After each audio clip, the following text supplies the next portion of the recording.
Hi hello good morning. ഇത് നിങ്ങൾക്ക് ഇന്നത്തേക്കുള്ള divine guidance message. And we got the cards knight of pentacles and the hanged man. Okay, ഈ രണ്ട് കാർഡ്സിൽ common ആയിട്ടുള്ള ഒരു ഫാക്ടർ ഉണ്ട്. അതായത് യെസ്, സ്റ്റക്നെസ് തന്നെയാണ്. ഒന്ന് ഫിനാൻഷ്യലി സ്റ്റക്കാണെങ്കിൽ ഇത് കംപ്ലീറ്റ്ലി ടോട്ടലി ഒരു സ്റ്റക്നെസ് ആണ്. എന്നാൽ എന്തുകൊണ്ടാണ് ഈ ഒരു സ്റ്റക്നെസ് വന്നിട്ടുള്ളത് എന്ന് വിചാരിക്കുക. ആക്ച്വലി നിങ്ങളുടെ ലൈഫിൽ ഇങ്ങനെ ഒരു സ്റ്റക്നെസ് ഉണ്ടോ? നോ, അങ്ങനൊരു സ്റ്റക്നെസ് നിങ്ങളുടെ ലൈഫിലില്ല. അങ്ങനെ ഒരു സ്റ്റക്നെസ് ഉണ്ടെന്ന് നിങ്ങൾ വിചാരിക്കുകയാണ്. അത് നിങ്ങളുടെ പെർസെപ്ഷൻ്റെ ഒരു പ്രോബ്ലം മാത്രമാണ്.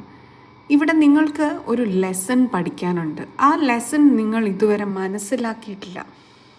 നിങ്ങളുടെ ലൈഫിൽ മുന്നോട്ട് പോകാൻ വേണ്ടിയിട്ട് ഒരു ലെസൺ നിങ്ങൾ പഠിക്കാനുണ്ട്. അത് ഏത് രീതിയിൽ മുന്നോട്ട് പോകാനാണ്?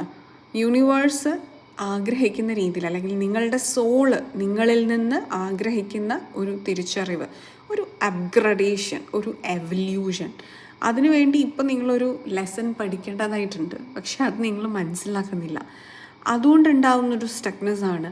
അത് ഫിനാൻഷ്യലി നിങ്ങൾക്ക് റിഫ്ലക്റ്റ് ചെയ്യുന്നുണ്ടാകാം, ലൈഫിൽ ഫുള്ളായിട്ട് തന്നെ നിങ്ങൾക്കത് റിഫ്ലക്റ്റ് ചെയ്യുന്നുണ്ടായിരിക്കാം. പക്ഷെ try to find out that lesson.